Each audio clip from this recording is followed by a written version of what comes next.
Hare Krishna.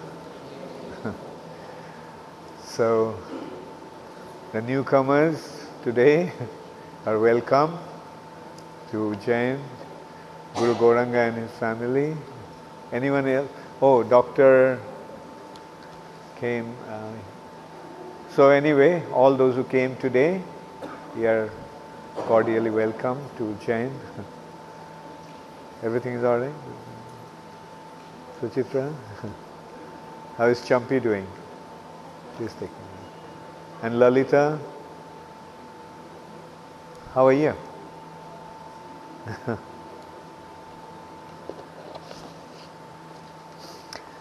So, we had been, for last 3 days, we had been discussing about Ramayan,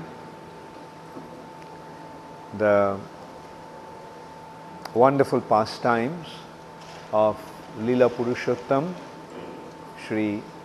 wonderful pastimes of Sri Marjada Purushottam, Sri Ramchandra. We covered, last 3 days, we covered 5 Kandas out of 7 Kandas. The first day we did Bal Kanda and Ayodhya Kanda. Then next day we did Aranya Kanda and Kishkinda Kanda. Then yesterday we did Sundar Kanda. That Sundar Kanda is a very special chapter because this chapter describes the glorious activities of Hanuman. Just as in Mahabharata, Arjuna is the ideal example of a devotee. In Ramayan, Hanuman is that devotee. In Ramayan, Hanuman is that exemplary devotee. Actually, the Lord's glory is properly established through the devotee. Without a devotee and his activities, we cannot properly understand the glory of the Supreme Personality of Godhead. Just as in Bhagavad Gita, Krishna told Arjuna, Bhaktosi me sakhachi, that you are my devotee and you are my friend, therefore I am establishing this parampara, this disciplic succession through you. This knowledge was lost. What knowledge? The knowledge about the Supreme Personality of Godhead. Sakaleneha mahata yoga nashta parantapa. The yoga, the process of understanding Supreme Personality of Godhead was lost. Nashta became spoiled. But Krishna told Arjuna, the yoga nashta parantapa, but now mayate adda puna prakta, that sa evayam mayate adya yoga prakta puratana. So mayate adda, I will tell you today that the yoga which I told before, yoga prakta puratana. Sa evayam mayate adya yoga prakta puratana. Why? Because bhaktosi me sakhachiti. Because you are my friend and you are my devotee. So similarly, in Ramayan, Ramchandra's glory is established through Hanuman. Other monkeys are there, but Hanuman is standing out above all of them because of his devotion.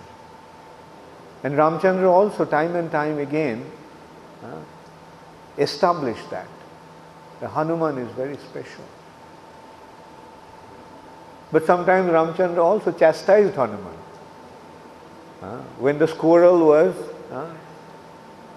putting sand while building the bridge to Lanka, Hanuman was carrying big boulders, and he told the squirrel that, please get out of my way. Don't you see that we are carrying big boulders? You'll get crushed under our feet. Then Ramchandra said, no, Hanuman. Just as you are rendering service according to the best of your ability, this squirrel also is trying to serve me according to the best of his ability. So, this service is of the same category. Volume of the service is not the consideration. The consideration is the sincerity behind the service, the earnestness behind the service, to the best of one's ability. When he serves the Lord, that is extremely pleasing to the Supreme Personality of God. So in this way we can see the Lord sometimes chastises his pure devotees also. The dearmost devotees also are sometimes chastised. So in Sundarkanda ended with Hanuman coming back with the news of Sita after burning Lanka, creating fear in the heart of Ravana. So when Hanuman described all those in detail to Ramchandra, Ram was extremely pleased with Hanuman's extraordinary accomplishment. He was extremely pleased with Hanuman. And then he told Hanuman that there are three kinds of servants. The first class servant is he, while he serves what he has been asked to do to the best of his ability, he does it even beyond that, beyond what he has been asked, more than what he has been asked to do. Second class is he who just executes what he has been asked to do and doesn't do anything more, even though he is capable of doing. And third class is he who doesn't even accomplish what he has been asked to do, even though he is capable of doing. So this way he pointed out there are three kinds of servants, or there are three kinds of devotees. And he said, you are best. You are the first class devotee. Because you have done what you have been asked to do. Why Hanuman? What was Hanuman asked to do? To find out where Sita was. Bring the message of Sita. Because Ram and the monkeys did not know whether where Sita was, whether she was still alive. Of course, this is past time. But that was the subject matter. They didn't know where Sita was. They didn't know whether Sita was alive still. What happened to Sita? They didn't have any information. So Sugriv sent different devotees, different monkeys to different directions. South, north, east, south, west, north, in all directions. Hanuman was sent to south, along with Angad, Jambavan, Mainda and Dvibida. And after great adventure, they came back. So Ramchandra told Hanuman that you are the best, because you not only brought the message of Sita, information about Sita, but you have plundered Lanka, causing great damage to the enemy. And you have caused great fear in the heart of Ravana. So by the act of Hanuman, that is what Hanuman burnt Lanka. They wanted to burn Hanuman's tail. What did Hanuman do? Hanuman burnt out entire Lanka. The whole of Lanka was burnt, excepting Vibhishan's palace. That was spared because Vibhishan was a saintly devotee of the Lord.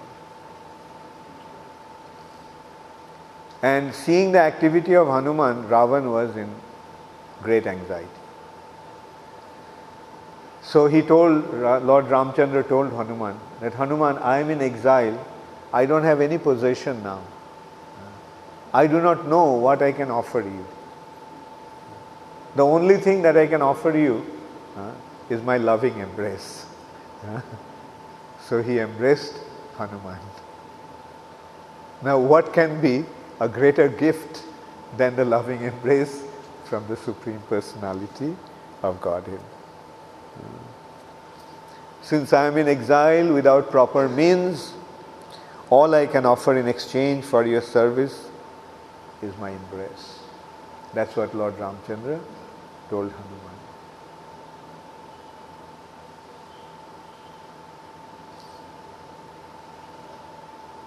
And then Ramchandra asked Hanuman to tell him that what is Lanka like.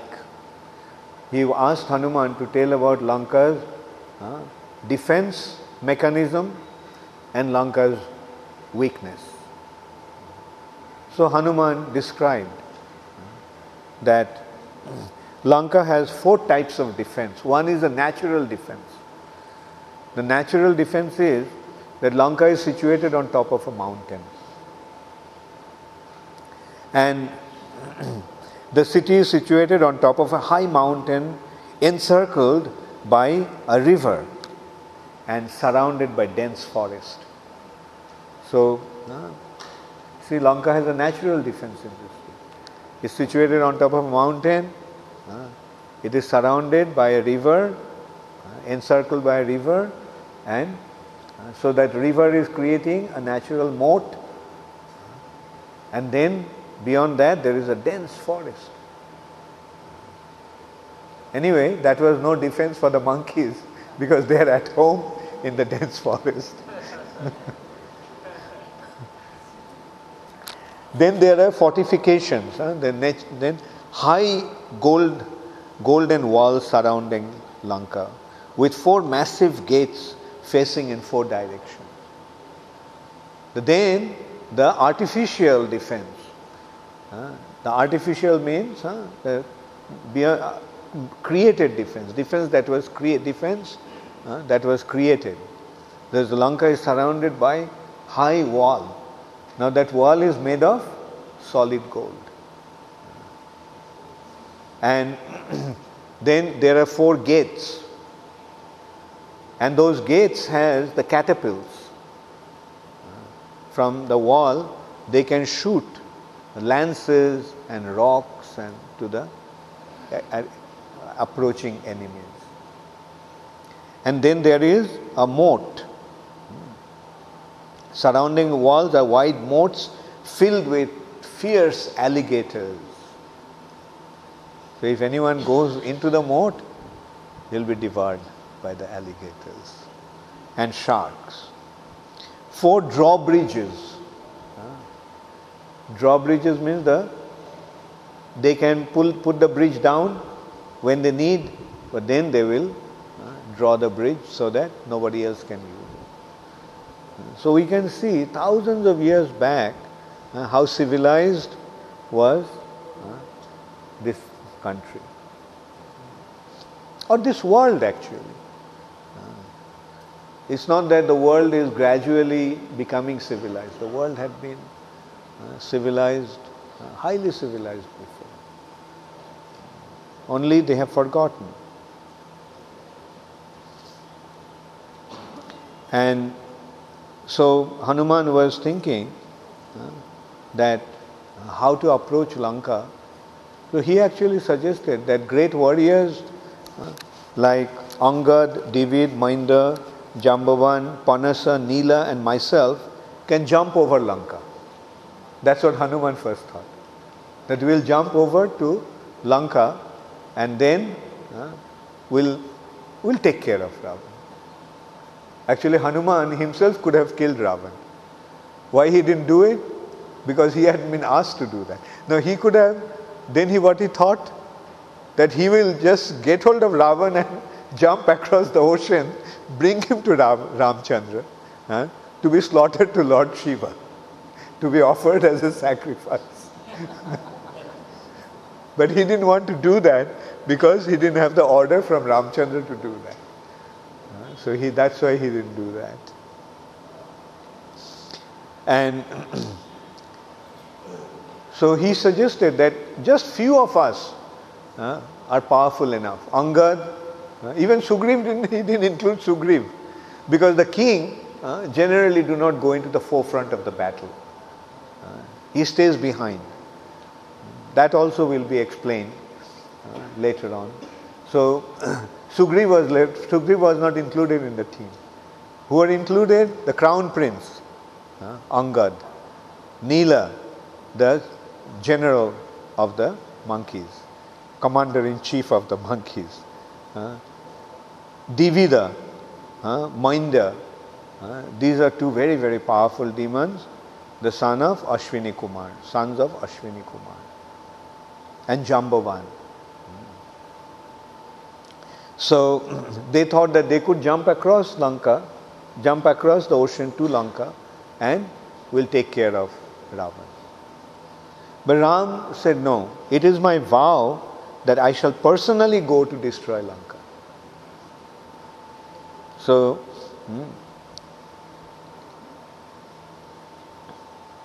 he also calculated that the sun is now in Abhijit Nakshatra. So this is a good time to start a war. So let's start the war.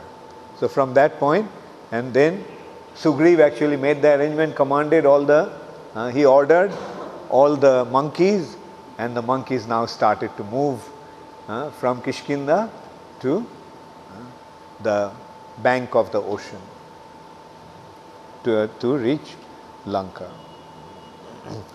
And so then the monkeys started to move forward with a great enthusiasm and jubilation. They were doing all kinds of things. They were jumping, they were climbing onto each other's shoulders. They were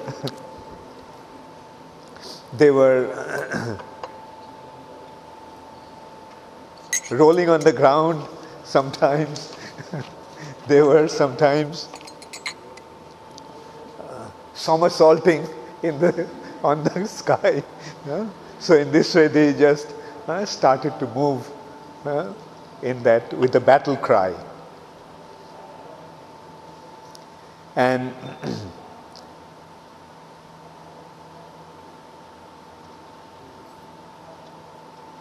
in the meantime, Ravan was in great anxiety. So he called his ministers and close associates and generals, and he had a meeting.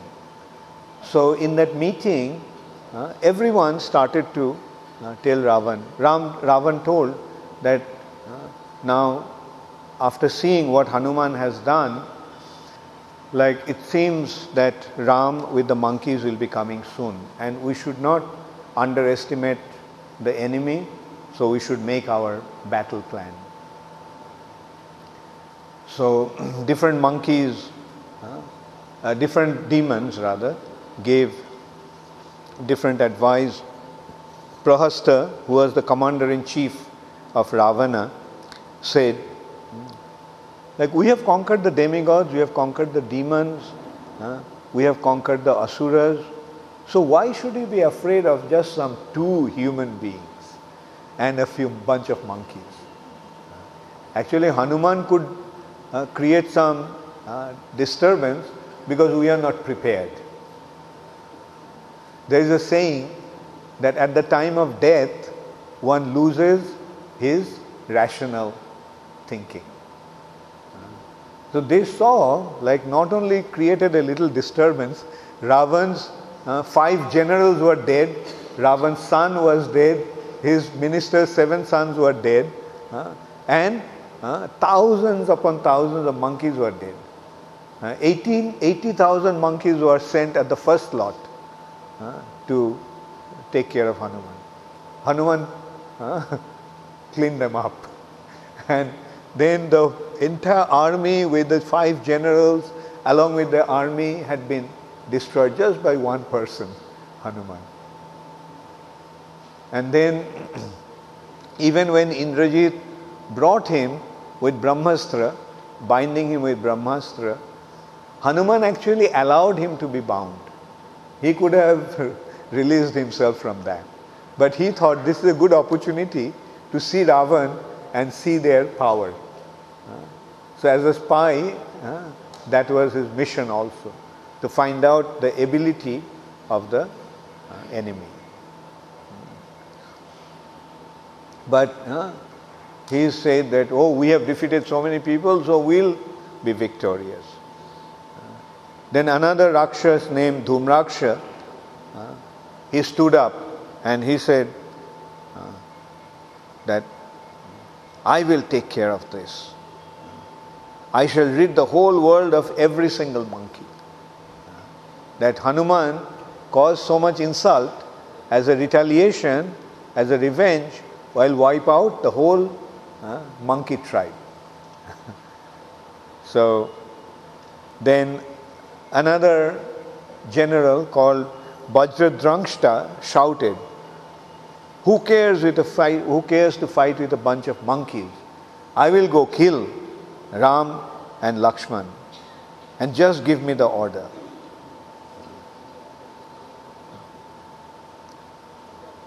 Then another Rakshasa named Vajrabahu,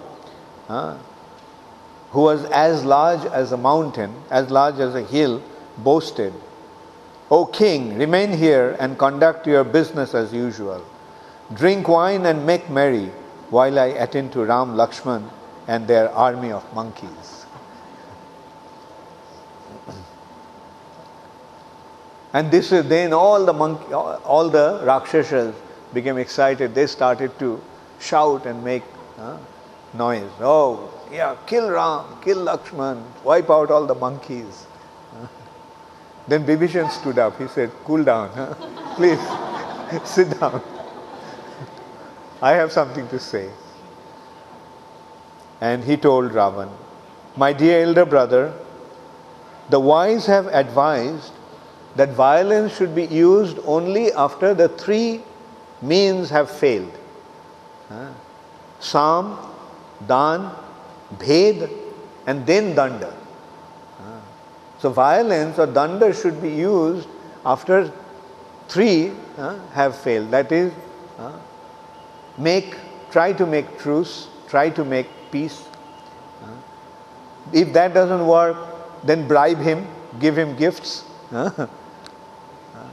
And if that doesn't happen, then try to create animosity create difference, discord among the enemy line.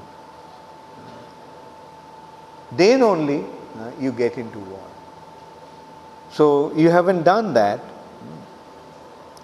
And also you must remember that Ram is not an ordinary person. He is supremely powerful personality. And he is now is prepared to take revenge. So he will be extremely dangerous now. And how can you defeat him?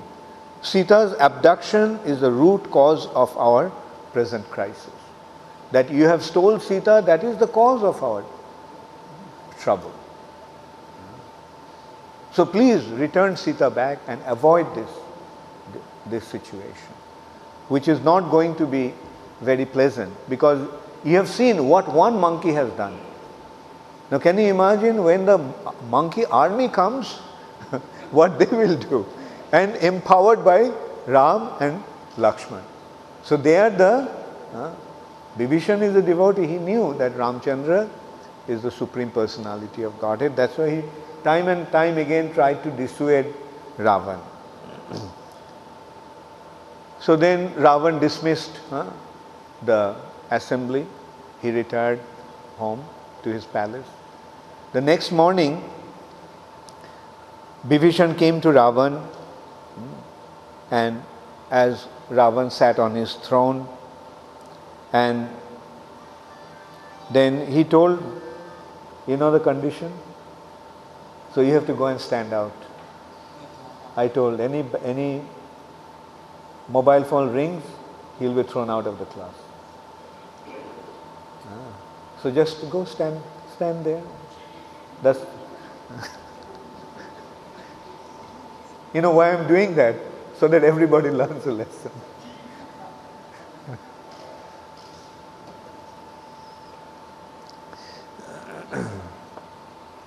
Okay, now you can converse.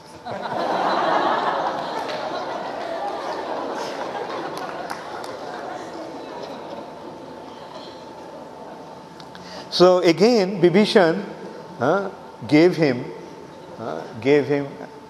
advice, but this time Ravan became furious, and he insulted him. He said that you are a traitor. You are envious of me. That's why you are praising the enemies, and you are not seeing our interest.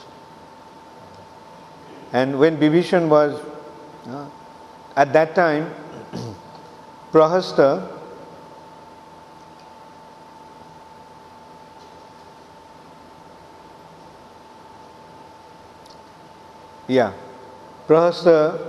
Ravan sent different generals to gather their strength and prepare for the battle. And in order to encourage his generals, he actually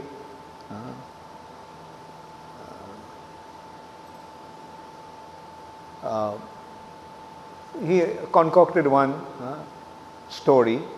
He told them that Sita has agreed to marry him after 1 year. So he is giving Ram 1 year's time. But now that after that Sita will agreed to become his wife. Anyway, so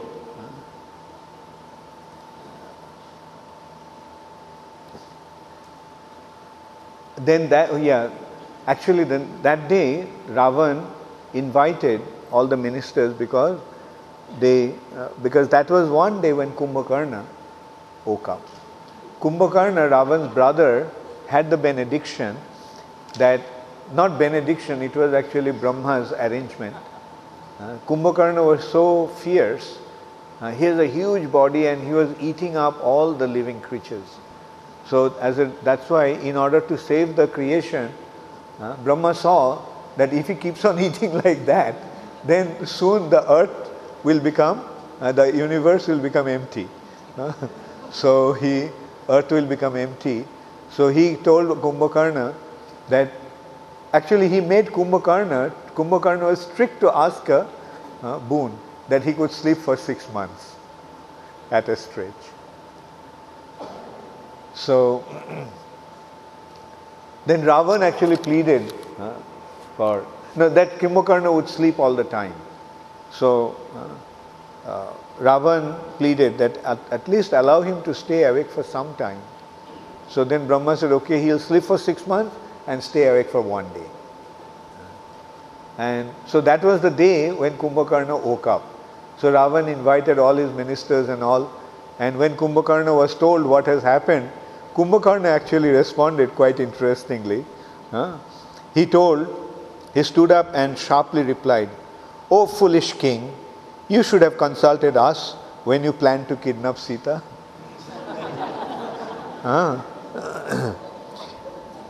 Instead of acting impulsively, that would have been saved you from repenting later on. Regardless, you may give up your anxiety, for I shall counteract your blunder by killing Ram and Lakshman. The blunder that you have created, I will counteract that by killing Ram and Lakshman, along with the monkeys, and devouring all the monkeys. Devouring all the monkeys.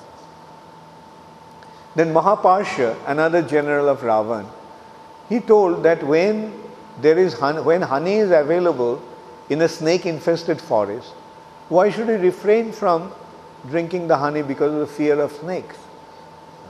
So similarly, why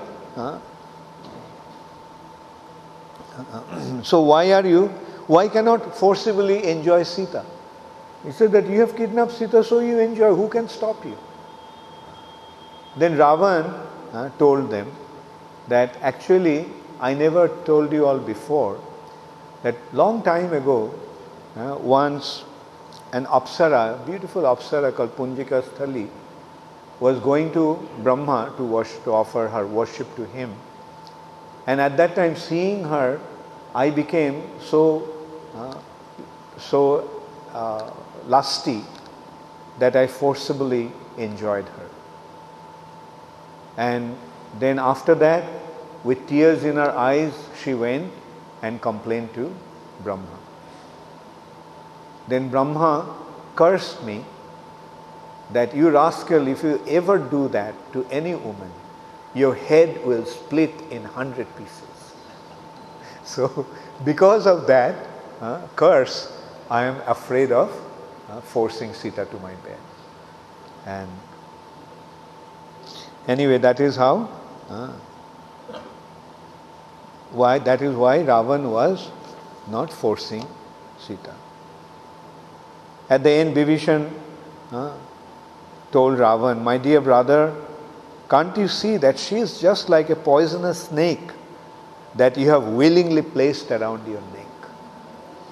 She is a poisonous snake that you have willingly placed around your neck. So please respond with your good intelligence and return her back to Ramchandra before she becomes the cause of Lanka's destruction.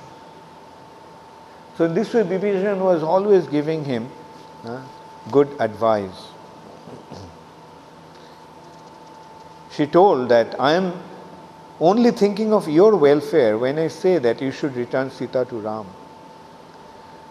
The minister who measures the relative strength of the king and his enemy and then gives advice accordingly is the true well-wisher. Your other ministers, they are not giving you good advice because they are not judging, they are not comparing your strength against Ram's strength. And they are just telling you, go ahead, fight, go ahead, we'll go to war. But they are not comparing the thing. So this is not a good advice. At that point, Indrajit, Ravan's eldest son, became very, very perturbed. And he started to insult Bibhishan. Of course, Bibhishan, he was younger, so Bibhishan chastised him and told him, you kid, you sit down. You don't talk. So we seniors are talking. It is not proper for juniors to interfere.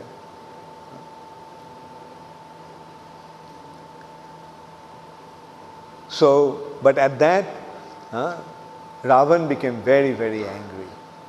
And he started to chastise Bibhishan.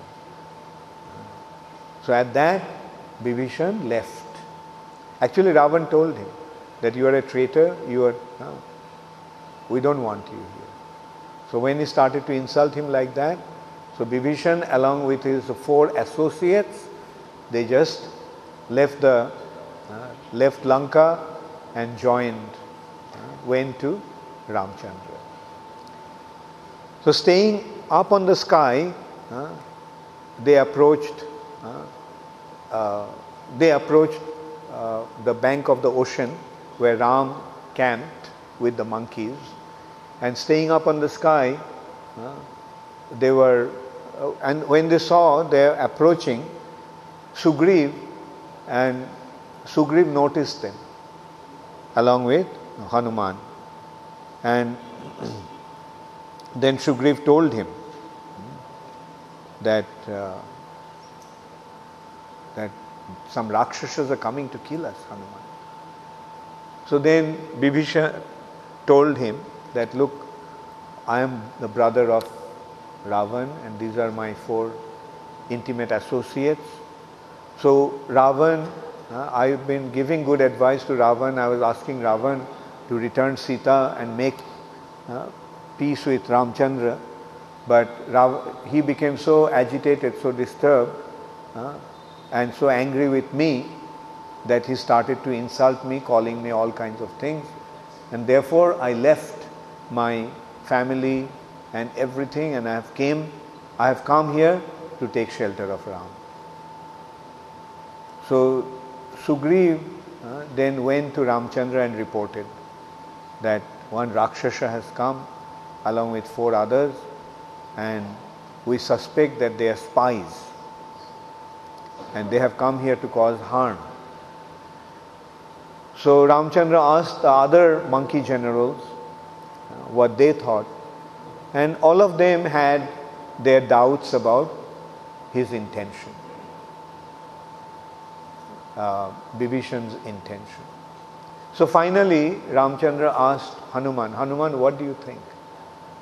So Hanuman said that from his appearance and the way he was speaking, it seems that he is honest. He has not come with any ill intention.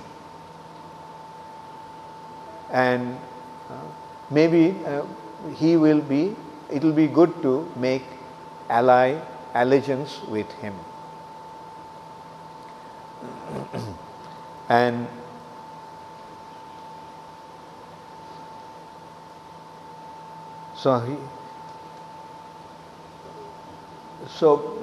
Hanuman actually first thing he told that we don't have to have the time to check Bibhishan, to test Bibhishan. In my opinion, he has come here with all sincerity, hoping to take shelter of Lord Ram. He has understood that Ravana is wicked and that Ram is the supreme emblem of purity and righteousness. His peaceful demeanor and considerate speech indicate the honesty of his purpose. For a deceitful person cannot remain so composed. We can see how wise Hanuman was, how clear was his observation. A deceitful person cannot be so composed. It is not possible for anyone to fully conceal his inner intention. It's not possible for one to fully hide his inner intention. It will become manifest, it will become revealed somehow or other. The facial expression always gives some clue into one's thoughts. I think Bibhishan should be accepted as our ally without reservation. So then Ramchandra said, yes, I agree with Hanuman. And then Ramchandra said something very wonderful. Ramchandra then told that if one comes even with an evil intention to surrender unto me, he may be deceitfully coming to me, but if he surrenders to me, saying that I am surrendering unto you, his intention may be otherwise. But if he just says that I am surrendering unto you, I accept him. Even if one comes to harm me, pretending to be surrendering to me, I accept him. So what to speak of one when with all good intention he is coming to surrender unto me. So in this way we can see how rewarding it is to be surrendered to the Lord. Like even though we may not be meaning it, but if we say, Oh Lord, I surrender unto you. Oh Krishna, I surrender unto you. Oh Ram, I surrender unto you. Without any feeling, if we say that, Ramchandra accepts it. What to speak of without feeling? If we come to Ramchandra or Krishna Chandra with some evil intention, pretending to surrender unto him, Krishna and Ram accepts us. And then Ramchandra says something very wonderful. He said, and then I give him all protection. Not only till the end of this life, even beyond this life after life. So it's such a wonderful assurance that Ramchandra gave at that. And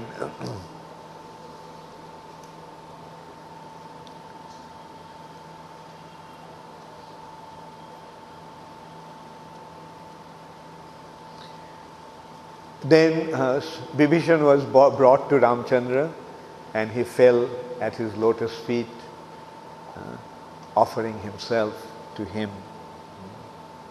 Then Ram asked Bibhishan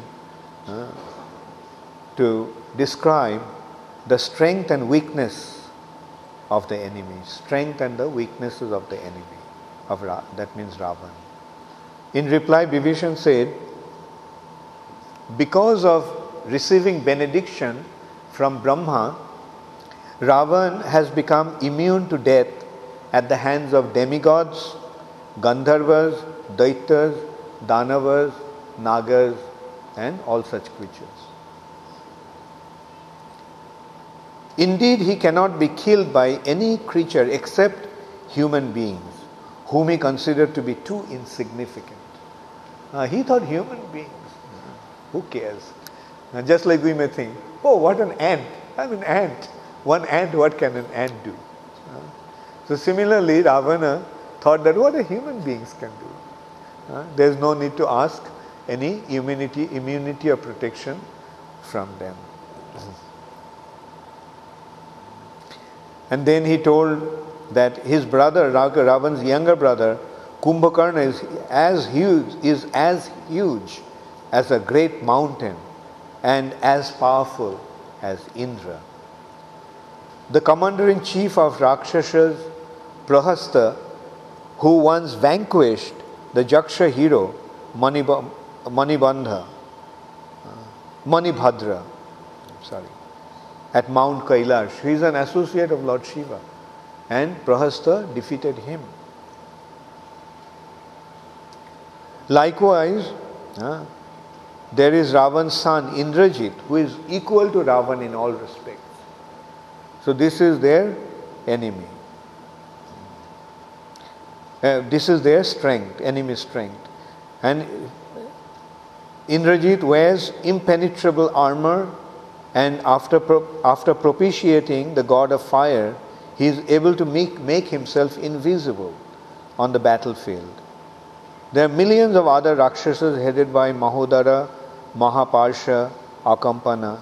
All of them are very fierce and can change their forms at will. They could change their form also at will. And then about weaknesses. What was Ravan's weakness? Because he has taken the path of sin. He is too proud. He was so confident of himself. He was too confident of himself. And because of that, he did not hesitate to commit the most abominable of all sins. He troubled the rishis, the saintly personalities, and then finally he has stolen Sita. As a result of that, he lost all his virtuous assets. So then Ram actually told Bibi that he will kill Ravan and he will install Bibhishana in the throne of Lanka. After killing Ravan and other Rakshasa warriors, I shall install you upon the royal throne of Lanka. And Ram ordered Lakshman to bring some water from the sea, and he immediately performed the installation ceremony or coronation ceremony. Hanuman and Sugriv said, we feel confident about combating the Rakshasas, but then after that they were considering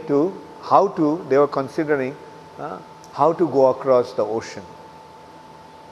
So then Bibhishan actually advised that you can probably call Varun Dev, the deity of the ocean, and by his help maybe we'll be able to cross the ocean.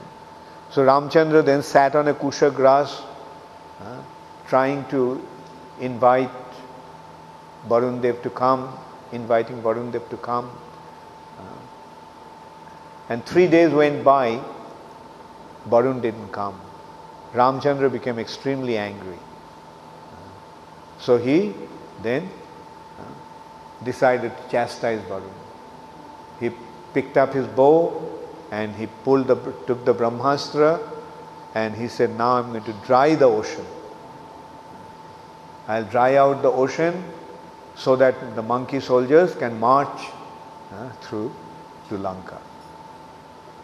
So at that, Varun just came there immediately with folded hands, and Varun suggested that that they should build a bridge, and with his energy he will keep the bridge afloat.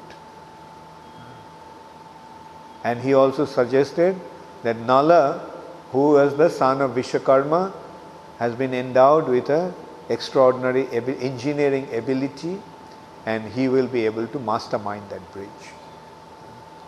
So he would be the project in charge, project manager.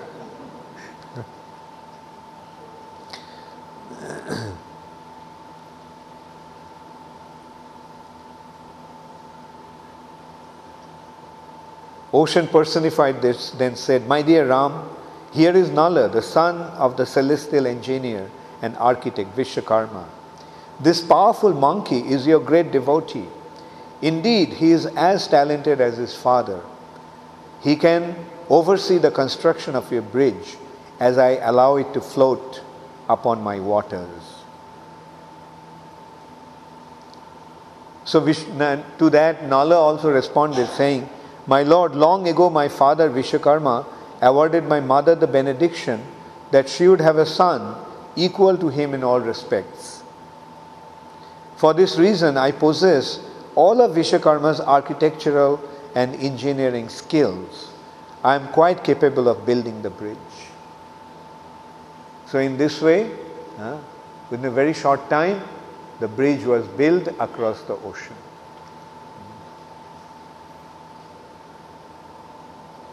And while building the bridge, I told you, Hanuman was carrying large boulders, and a squirrel also was throwing some sand with his little fingers, little palm. And Hanuman told, "Hey, get out of my way. You see that we are carrying all these big boulders. We are not that attentive, and if we step onto you, that will be the end of your life." But then Ramchandra approached and rebuked Hanuman, saying, "Why are you saying this? Both the squirrel and you are serving me. Although you are lifting mountain peaks and he is moving small grains of sand, you are both doing your best. I therefore consider your service and his service of equal value."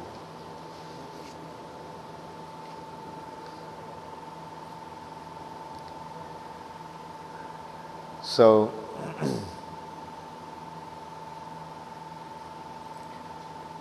okay, I'll just skip some details.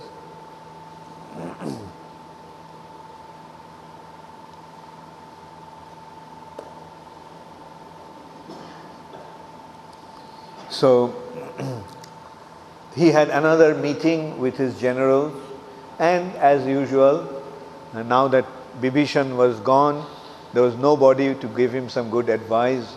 They all, like his enemy, started to give him wrong advice and provoke him into the battle. And then after the meeting, Ravan thought of some plan. So he called one of his associates called Vidyut-Jibha. Vidyut-Jibha, who was the great conjurer, great magician. So he told him to create, by his magic, to create an head identical to Ram's, and his bow and arrow, and to come with him. So and then Ravan approached Sita and told her that last night when Ram and others were sleeping, my general Prahasta went and severed his head.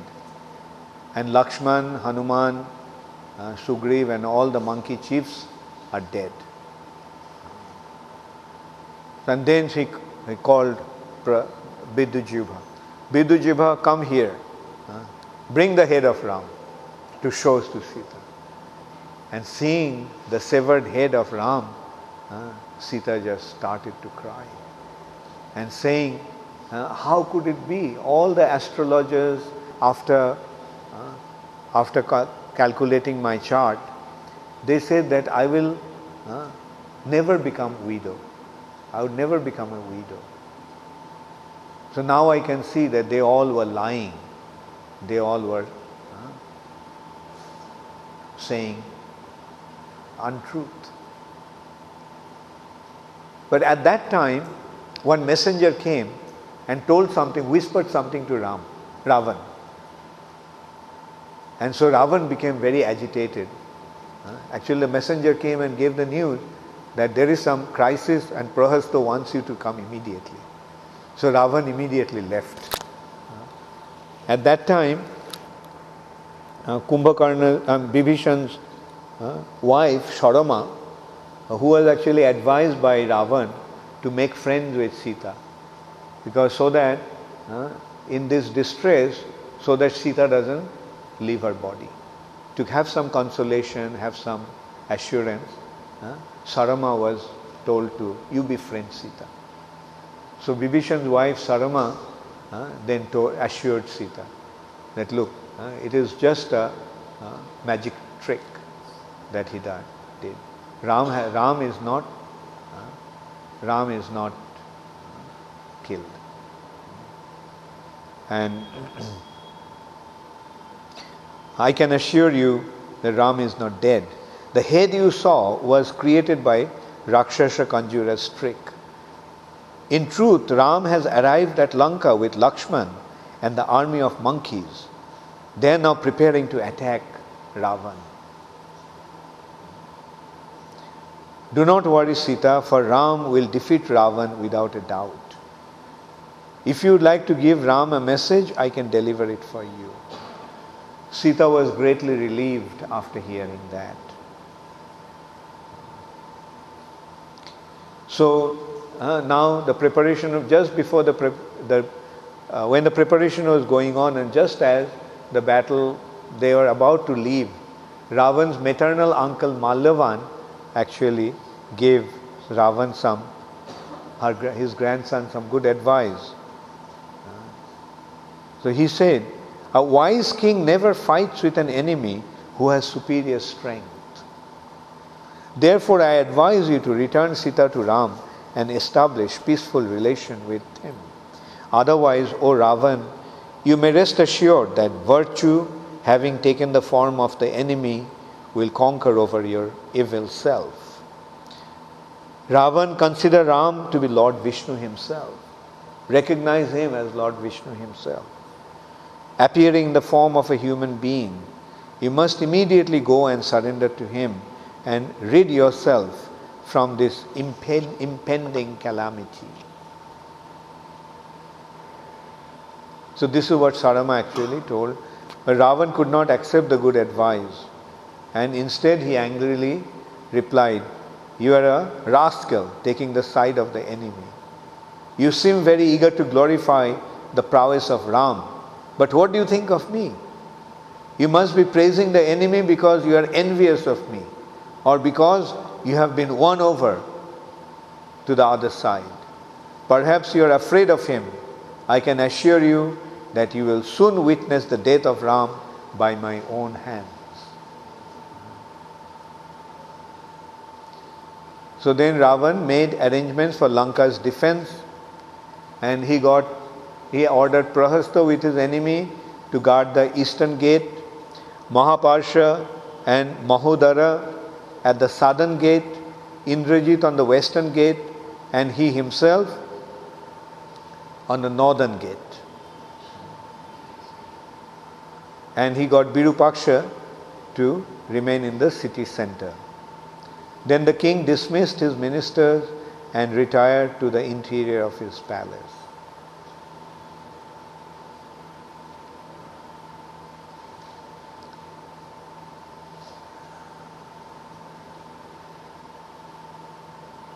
So, in the meantime, Bibhishan, assuming the form of a bird, got all the informations from the enemy line, along with his associates. His 4 associates are known as Anala, Panasa, Sampati and Pramati. Anala, Panasa, Sampati and Pramati. And so he informed Ram about their defense structure. So then Ram ordered Nila, the monkey general, to attack Prahasta at the eastern gate.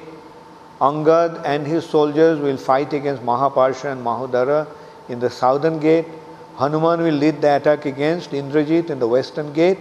And Lakshman and I will contend with Ravana on the northern gate. Sugriv, Jambavan and Bibhishan will stay in the center of our army to provide assistance whenever it is needed.